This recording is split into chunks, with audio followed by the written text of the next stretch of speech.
Our 2023 preview for the Las Vegas Raiders. So for each of these, I write out kind of the story, how we got here, how we arrived at this moment. I want to hear you describe that for the Raiders. Like, how would you talk about that with the Raiders? Well, I said we just need the sound clip though. What are you? That is really where I'm at with the Raiders. Like it's one they stepped one way, trading for Devontae Adams, signing Chandler Jones, Josh McDaniel, and then just totally like just did stuff again this offseason. So I have no idea what to make of them. So I'm not really helping here.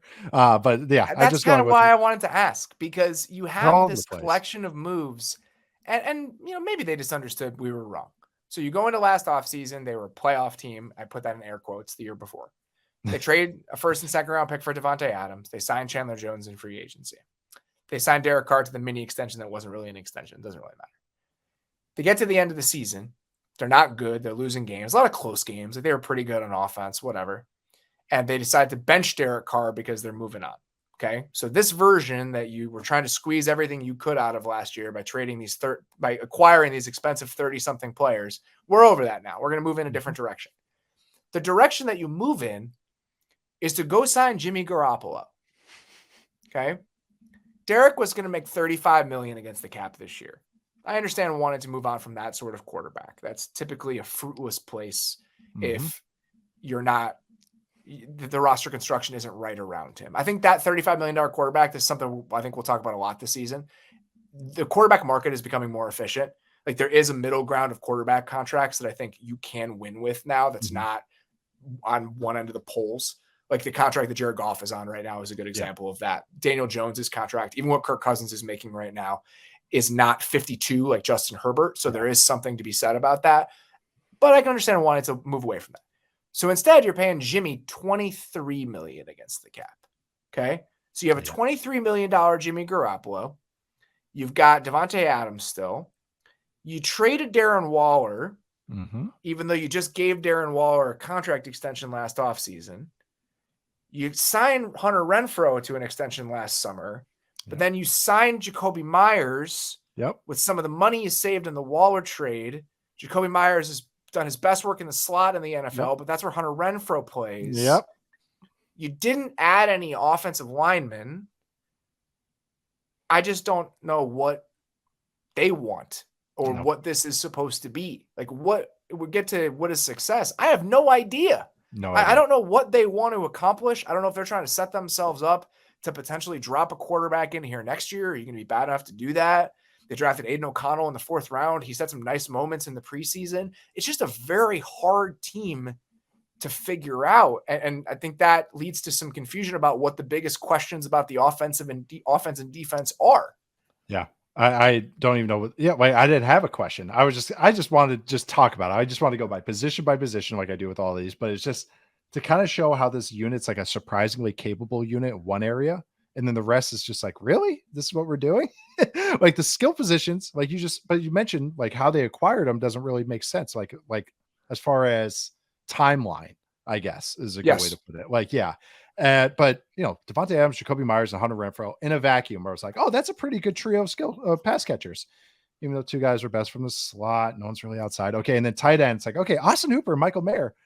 I actually really like that tight end pairing. Has some potential. Mayer's looked decent in the preseason. He's already blocking his ass off. They got Josh Jacobs. That's a pretty great, or like pretty solid group. There's not crazy depth, but like none of this team has any depth. And then you look at the offensive line, you're like, okay.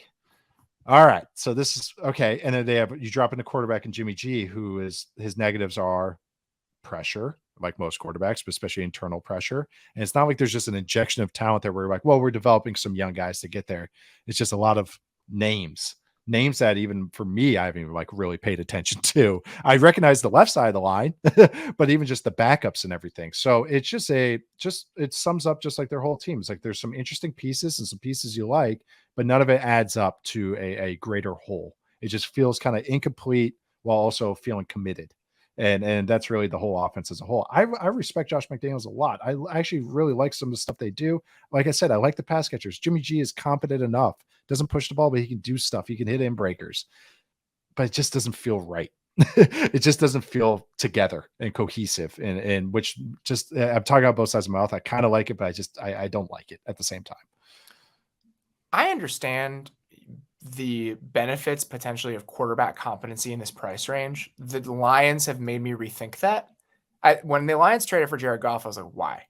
Right. Like, why is $30 million of Jared Goff a worthwhile pursuit at quarterback and a worthwhile kind of pillar for you to build this rebuilding team around?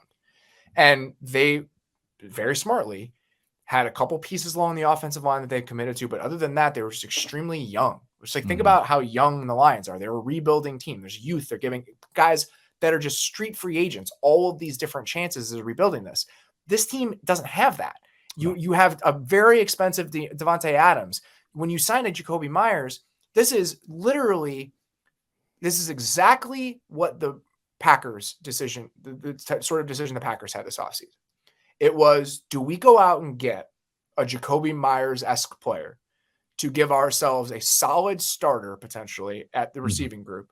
Or do we just say, why would we do that? Why would we cap the opportunities for these young players when this is putting a defined ceiling on what we're going to get out of this position? The Raiders went the other way. They got the competency, but you're paying a premium for it and you're cutting off potential pathways. And I know they don't have that many young receivers on the roster, but you potentially could have gotten one, after you sign, instead of being like, oh no, we have Jacoby Myers, we'll be fine. So I don't know where you are. I don't know what you're trying to do. I don't know what your timeline is. And that's what's confusing about this team. And the offensive line, man, Greg Van Roten there's a reason the Bills went out and got 2 new guards this year after he got snaps in last year. He's competing with Alex Bars to be a starter on this team. Thayer Munford is competing with Jermaine Illuminor. This is like a knockdown, drag-out fight to be the right tackle on this team. That's one of maybe those examples. He was a 7th-round pick. Munford was last year. Give him that chance, see if he can develop. But there's just kind of competing timelines and competing motivations all over this thing.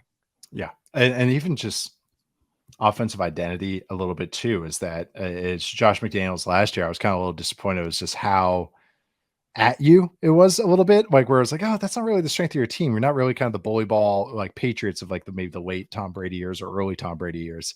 And you just watch it and it just felt disconnected. And like this year, like, it made it work. The run game worked, but just the stuff off of it didn't work. And then the guys run game worked because they were getting tons of cloud coverages against Devontae Adams. Tons. But then they add, so that's what, okay. And Jimmy G is not the guy that you want to drop back 40 times a game. So you're going to have to live through the run game. It's actually very similar to what the kind of chemistry he had in San Francisco, or like the formula that he had there.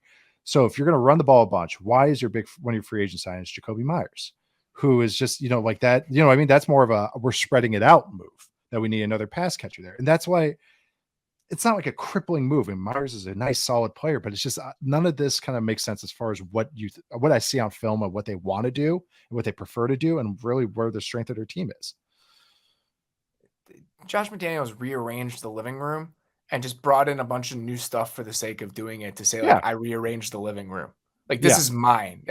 Jacoby Myers, Jimmy Garoppolo, guys that he'd played with, guys that played for him in New England, familiarity, all that stuff. But it feels lateral. I mean, it feels decidedly lateral in every single one of these. The thing I'm most worried about on offense, just curious about, is play style. Yeah. Derek Carr was 4th in average depth of target in the NFL last season. Devontae Adams had 36 targets of 20-plus air yards last year. He had 45 total in 2021 and 2020 combined. And he had 36 of them last year. So Derek Carr was 4th in average depth of target last season. Jimmy G was 25th. So what does this offense look like even compared to what it looked like last year? It's just so many different questions. And questions are fine. Yeah. Okay. Uncertainty is fine when there are potentially exciting answers waiting for you around the corner. There's nothing exciting about what might come out on the other side of this uncertainty with the Raiders. And I think that's the most disappointing part of this. Yeah. Why not? I mean, I understand they didn't have a guy on the roster, and that's not saying you should have done this, but what Washington is doing with Sam Howell, it's like, well, okay, like, there's uncertainty, but at least there's, at the end of the road, if he's good and you're paying him $400,000 a year, there's something exciting waiting for you at the end. Yes. If Jimmy Garoppolo is the 14th best quarterback in the league this season, what's waiting for you at the end of the road? It's nothing to get excited about. Especially in this conference. I think what you said is almost disappointing is that like on an offense with Devontae Adams, it's just I think I just want more spark. Oh, I just want a little more pizzazz. I think that's where I'm at. And that's it. And I just keep saying this. I don't like truly hate it. Like again, I actually find the Raiders very interesting to watch because they're how they go about things offensively is unique or kind of dying really. They're giving fullback 45% of his snaps or 45% of the snaps. Like you don't really see that too much anymore, plugging fullbacks and lead runs. And it's great. It's fun to watch and interesting, but it's not like I'm saying it's good. I don't know. It's a different type of interesting than maybe like the Chiefs pass catchers that we talked about earlier. Yeah, that's exactly right. Yeah. Those are all young guys with potential ceilings. Second round picks and like guys that like interest and intrigue. This isn't a disaster. It's not a disaster. It's going to be a professional NFL offense. Lateral move is the best way to describe all of it. That's everything they do just feels lateral as opposed to committing and planting their foot and doing something. What is the best case scenario for the Raiders offense? What is the best spot the Raiders could finish in offensive DVOA this season? Best is like 14th, like 12th. Yeah, I think probably like 12th. Because I think your ceiling with Jimmy is lower than it is with Derek Carr simply because of the pushing the ball down the field element. Yeah.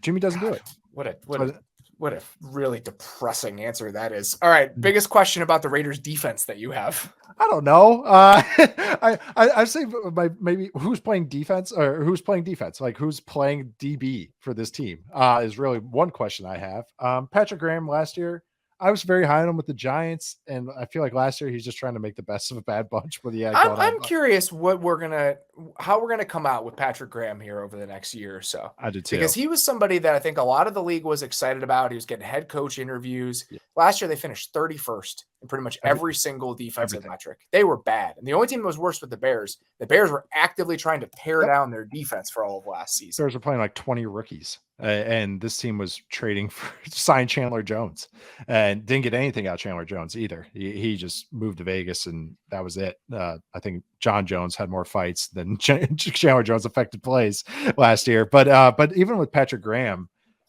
it's interesting that like just his formula, like with the Giants, we were so interested. Like, oh man, he runs a lot of cover too. Okay, that's kind of unique how he's like sprinkling that in even more than other teams. And then last year was man coverage, cover two. And it was funny. This is just more of like a quirk was this kind of percentage of coverages that you can look at. It's almost identical to what the Patriots ran last year.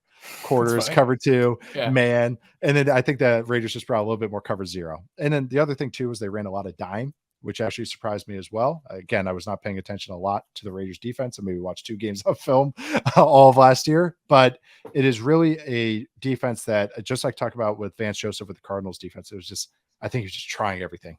He was just like, hey, I got to make this work. He's got Max Crosby, who's an absolute elite star, but the rest of the defense was just like, that was it. I mean, they're just searching for answers. And it's funny that you mentioned that, just trying everything. Josh McDaniels has said explicitly this offseason they want to simplify the defense. Because they ran a whole host of stuff last year. And so I'm looking at it, they were really bad defending the run out of light boxes last year. Really bad. Bottom 3 in the league in success rate with 6 guys in the box defending the run. They were middle of the pack when they brought more guys down. So I wonder, based on the moves that they've made this offseason, going out and getting Marcus Peters, for example, if this is going to be a situation where they just say, we're going to put bodies down there, we're going to play man, and that's how we're going to try to survive. And if I'm trying to pick up what I think they're putting down, I would assume we see a little bit more of that. They already played a lot of man last year, but do they lean even more into it than they did a year ago? Yeah, and they played some cover 3 too. So that's you bring in Marcus Peters to play that. he's a man quarter. Like he's aggressive. That's how you play him. And they Trayvon Merrick at safety is an interesting player. Like they brought in Marcus Epps. They should be more competent on the back end this year than they were last year. But it's just, yeah, man, you just look at other spots like the interior of the defensive line. Like it's just, I don't know. It's just a lot of Tillery off the street. It's not what you want. It's not really good cooking there. Not good ingredients to work with. But having said all that, Max Crosby is freaking awesome. Yeah, he's amazing. Awesome. He should be an all-pro candidate every year now. He's awesome. Gets the run, gets the pass. Like super athletic, super skilled, plays hard. Just a joy to watch. I want to see Tyree Wilson, their first-round pick. He hasn't played so far. Just very, going into the show, he hasn't played yet.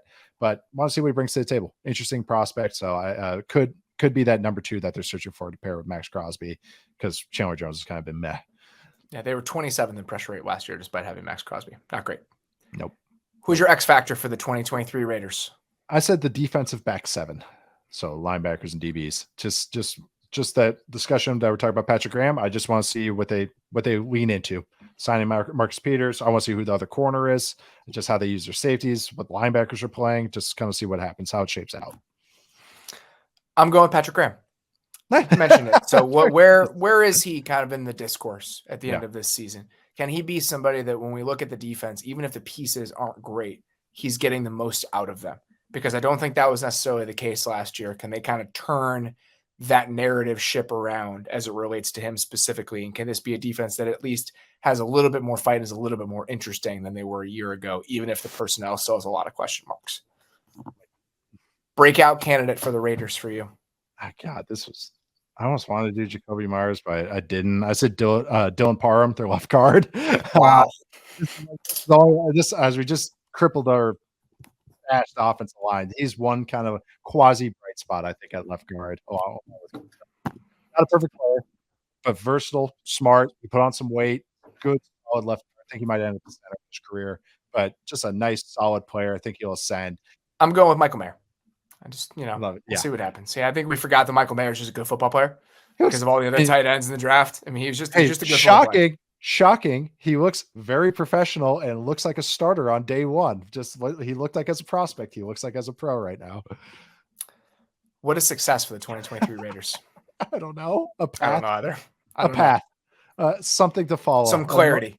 A North Star. A North Star to follow. Yes, that's all I got. I really have no idea. I don't think that's the wrong answer. All right. To be good host of the Super Bowl. There we go. There you go.